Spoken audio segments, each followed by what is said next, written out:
The hell's going on, everybody? Man Cave Sports back with our weekly Vikings recap, closing out the regular season after the Vikings were soundly defeated, unfortunately, 31-9 over the Detroit Lions on Sunday Night Football in one of the biggest games in NFL history as far as implications, etc. We had a live show. Hopefully, y'all watched it. If not, click on the YouTube channel there and take a look at it. We had assessed the first half, which ended at 10-6. Vikings were still in it, had opportunities to take the lead numerous times, but couldn't convert on fourth down or couldn't convert at all in the red zone. And the second half just kind of fell apart between the kicking woes, Sam Darnold's accuracy or lack thereof. The game just went kind of sideways and turned into somewhat of a blowout. So we will quickly go over that, and then we will preview next week's matchup next Monday night against the Rams in the wild card round. Brian, you are frozen. I'm frozen. What the fuck does that mean? It means you're not, your lips aren't moving. You're either miming or we cannot see your video, but that's fine. That's fine. It's a good shot. I'm right there. I see me. Steve, is he frozen for you too? No. Okay, he's totally What the frozen. fuck are you talking about? Dude, your picture. No, I got him just fine. He is frozen Yeah, to me right now. Hey, You've been getting into the shrooms? You've been growing a little something in the backyard there, or what? Dude, he is man. I will show you on my damn phone, you jackasses. All right. No, he's not. I will show you on mine. He is to me right now. He is sitting there like this, frozen. that's why you need a tech guy. That's what the problem is. Whatever. Anyways, we'll continue on. As long as this is, but my assumption is it's going to record this way. So, anyways. No, I don't know. He looks fine to me. I will send it to you, and you can then. I'm just telling you what I see on my screen, gentlemen. I'm not arguing about what you see on yours. And I assure Let's argue some more. All right, whatever. We'll see how it turns out on the YouTube then. Well, just here, I sent you a picture of all three of us there, just like, superimpose them right over the top. We'll just do the little magic of editing, right? Okay. Make me look like Rock Hudson, if you superimpose anything. Oh my God. Well, is it Big Spoon or Little Spoon, Rock Hudson? I'm confused. Big Spoon, dude. Okay.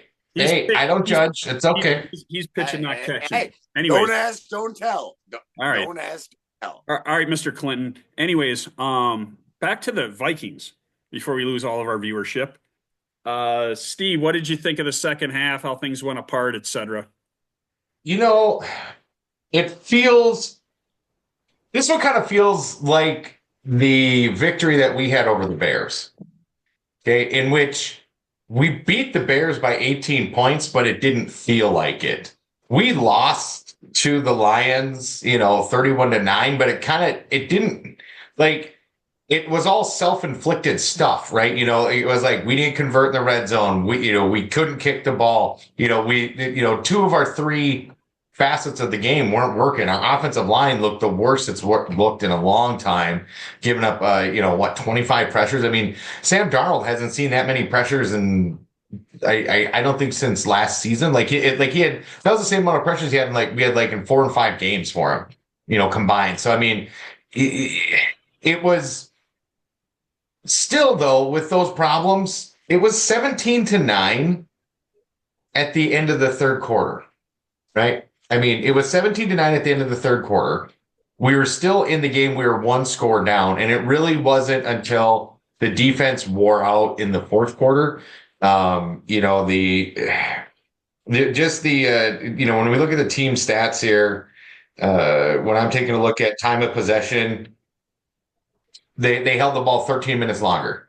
So that's what happened. That's the tail of the game for me. We had bad kicking, bad offensive line, bad passing, and then 13 extra minutes of possession, and that got to us in the fourth quarter. Our offense, our defense held out as long as it could. Brifo, I think, put together a pretty good game plan when it came to handling them, and I think it created 2 turnovers. Yeah, 2 turnovers. That's the weird thing here is that we did win the turnover battle. We did win a lot of these different things. The passing, Goff didn't pass that well. He passed for like 230 yards. Yeah. Like it wasn't like, and he had 230 yards and 2 picks. He wasn't on fire, right? He wasn't like heating up and ripping us apart. He had a bad game for 3 quarters. Everybody gets all hyperactive because of what Jahmyr Gibbs did. But Jared Goff wasn't, he didn't like come out and destroy us. He was having a rough game himself.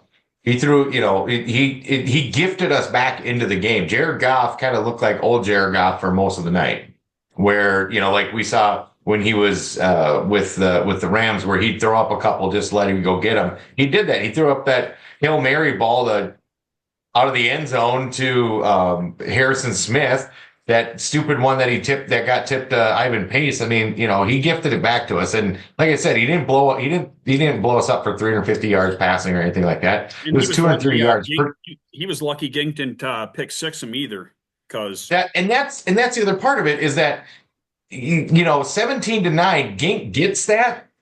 It's now 17-16, and we have a chance for a 2-point conversion. That again changes the whole flow of the game.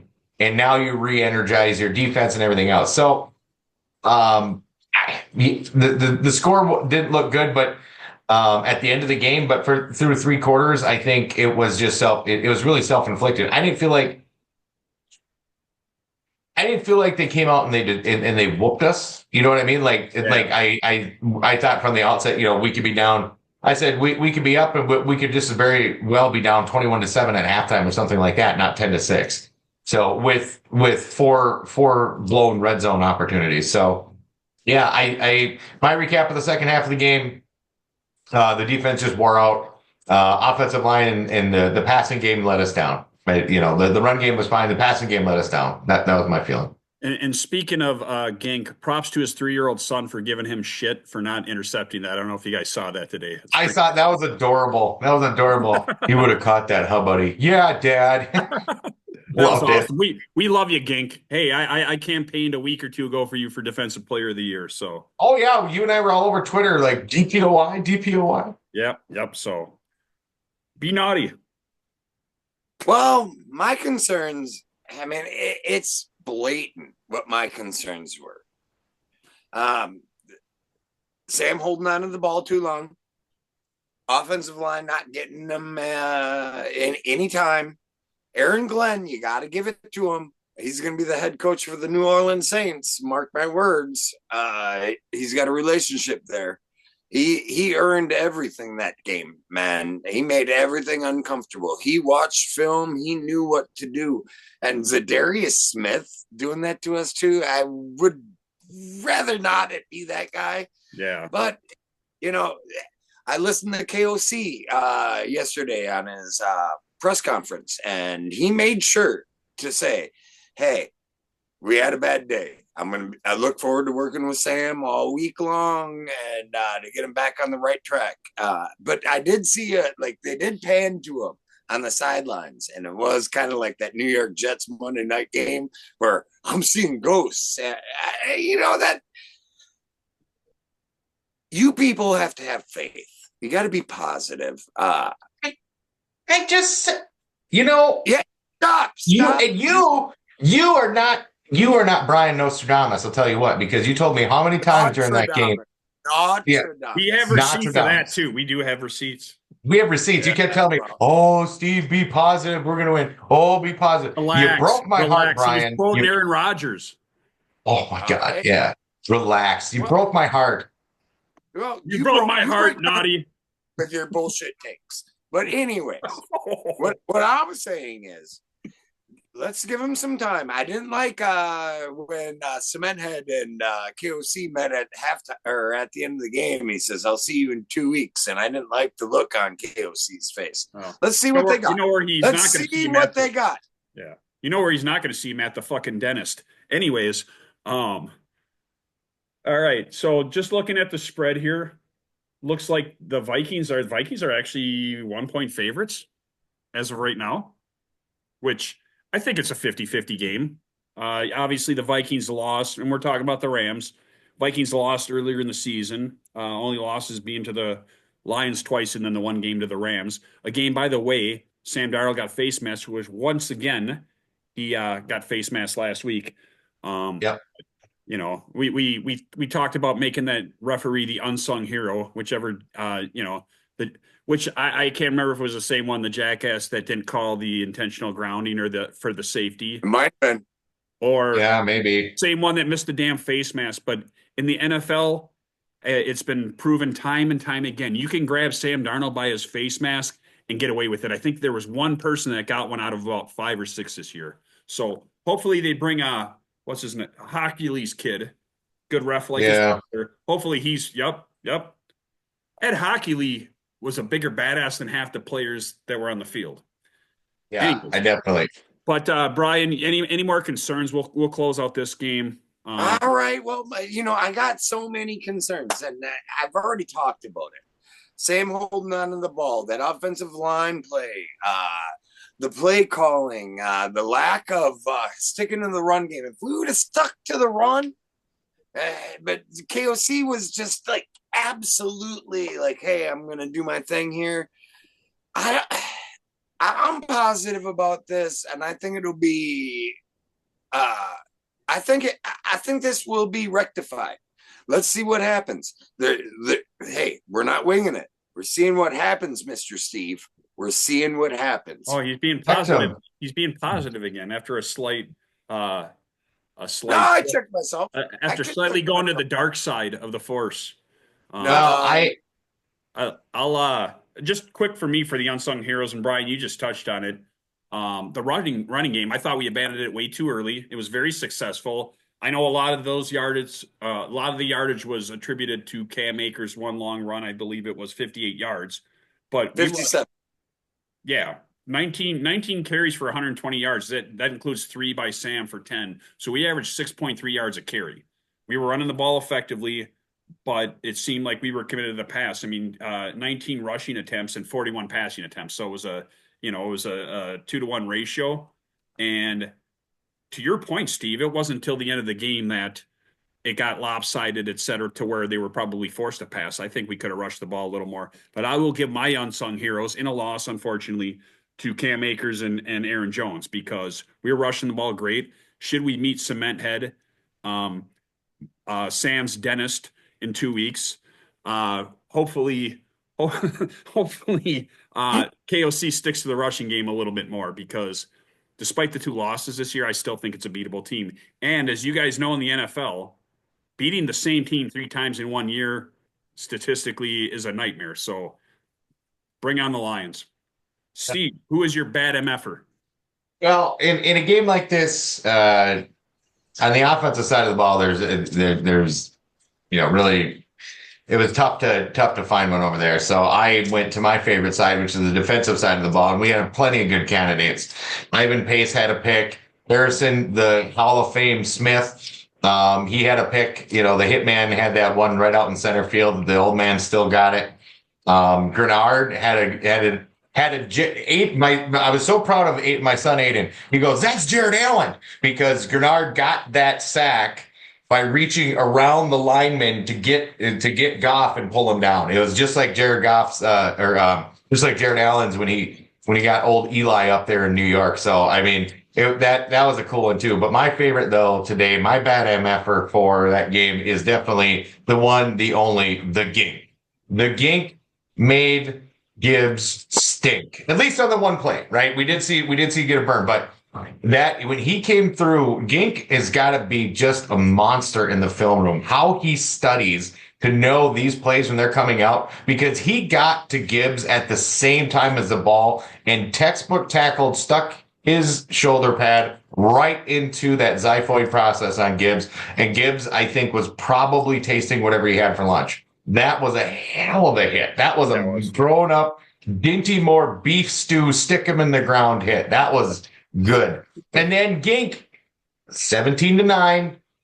They try to throw. I don't know why anybody tries to throw that quick out like that when Ginkel's on that side. Just don't. Just if he's there, just check out of it, because he almost housed that one too.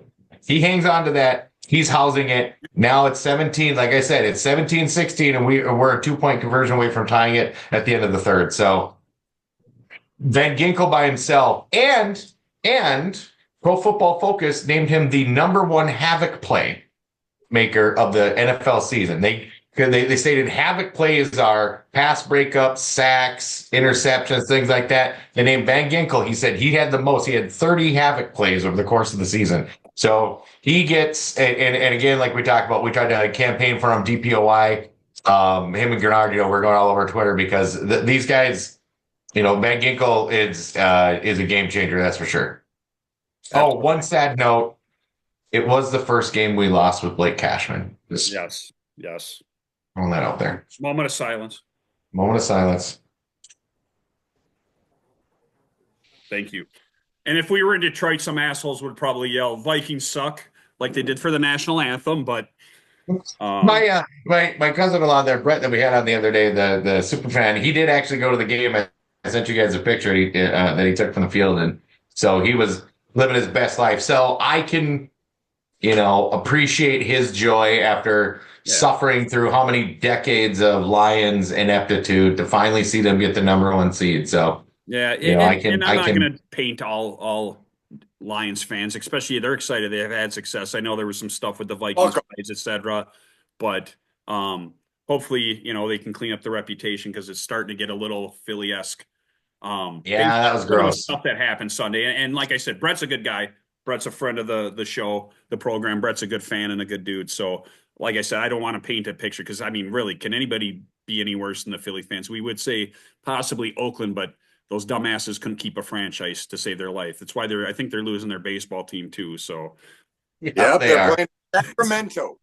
Yes. So, Oakland, can't they change franchises more than some people change underwear.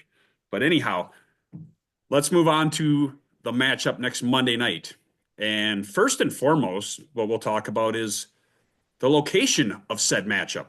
Because as we all saw tonight on social media, the location for the game is somewhat in peril because of the fires in Los Angeles. Hopefully, everybody's getting out of the way there, and the emergency services will take care of all that, the firefighters, etc.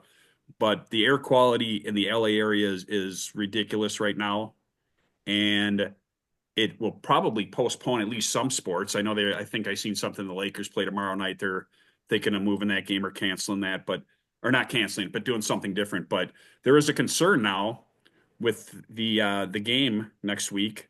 And if I'm not mistaken, do the Chargers play at home? They play on the road.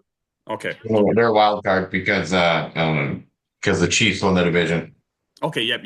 Oh, yeah, that's right. They play the Chiefs. My bad. Anyways, brain fart there. But anyways, there is some consideration to move this game to Glendale, outside of Phoenix there, where the Arizona Cardinals play, and which would make it somewhat of a neutral site. My assumption is the Rams would have ticket priority. However, if you've ever watched any team in California, at least NFL team, you know that, and particularly any LA team that's not the Lakers, opposing fans tend to take over their stadiums. And if you've seen the Vikings play, even in San Diego, you know what I'm saying? Vikings fans travel well to California. Vikings fans travel very well to Arizona. Anytime we played the Cardinals in Arizona, it's not a home field advantage. I'd say damn near 50-50 crowd. And you got a bunch of, drunken Minnesotans and expats yelling skull and drinking beer and having a merry time as we're kicking the Cardinals' ass, except for the one where, what was the guy's name? No. I don't want to talk about Tyrone. No. Yeah. Don't ever mention his name. No. Okay. No. Okay. Paul Allen's call is no. But anyways, so should this game get moved to a neutral site? I think that helps the Vikings. I think it shifts what'll probably be a decent fan base if the game is at SoFi. I think a game in Arizona will actually help them even more. Like I said, Vikings are 1-point favorite. Rematch of a team we played, familiarity with the coaches, etc. Steve, what do you think of the matchup on Monday night? Yeah, it's got a lot of storylines to it, that's for sure. You don't know where you're going to be playing. You got the Fires. They're the only other team we've lost to all season, right? We've only lost to Detroit and the Rams, right? So Is it we get redemption and now we're on a redemption tour, or the only two teams we've lost to all season, we lost to that's it. The Rams went on a little bit of a run. They had a 4-game win streak, and before they lost to Seattle, the last game of the season. We were on a 9-game win streak, and before we lost our last game of the season, as we painfully recap. ESPN's got the analytics, Vikings 53, almost 54% favorites, 46% favorites for the Rams. They got an edge for us. I think that it's really going to come down to, did we fix Donald? Unfortunately. And I think that this is going to have long-ranging impact going into this next season, into the offseason. If Darnold comes out, plays like he did against, not even necessarily against the Packers, but he puts up, 275, 300, 2 touchdowns, something like that. We come out with a W. People are going to say, okay, they got him back on track. He really did just have one bad game. If he comes out, throws for less than 250 yards, throws a pick, 2 picks, now we're going to see, Sam Darnold finally went back to being Sam Darnold, and everybody at the beginning of the season is going to say, oh, I told you so, the Vikings. But for me, I'm going to go positive just for you, Mr. Naughty. I think that we have a great chance. I think we have a great chance to win this game. I'm at peace either way, I guess, because the beginning of the year, we all had our predictions. I don't think any of us saw them going over 10 wins. We'll rewind the tape. Did you say tape don't lie, Naughton? Come on, man. Yeah.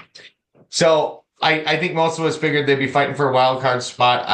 We were going to go as far as Darnold would take us. I think we're all realistic about that. And he got us into the playoffs, almost the first round bye. So, you know what? I'm looking for a good game here. I think if Buffalo's defense can hang on, I think he did admit that he was surprised that Puka was coming back in the game previous this season.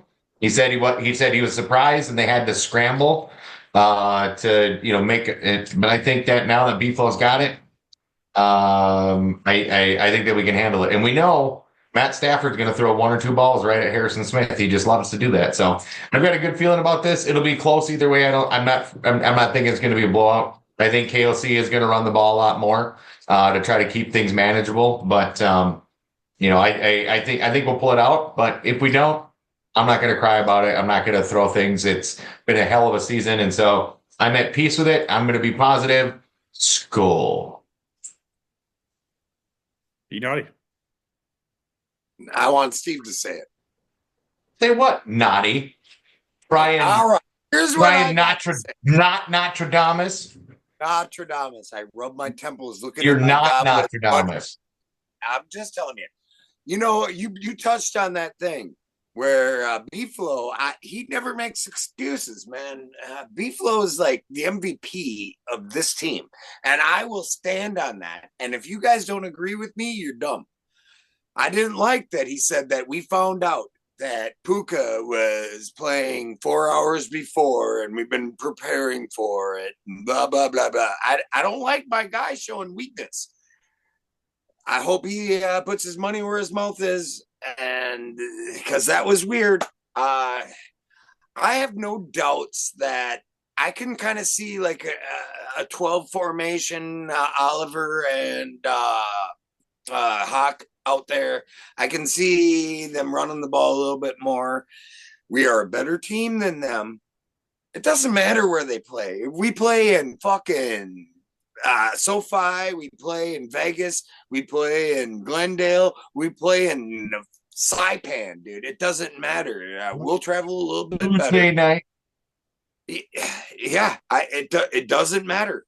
I'm just thinking that if there's protection, maybe add an extra tight end, because KOC, I didn't like how he looked when he walked off the field, and Cementhead said, "Hey, I'll see you in 2 weeks." KOC didn't look.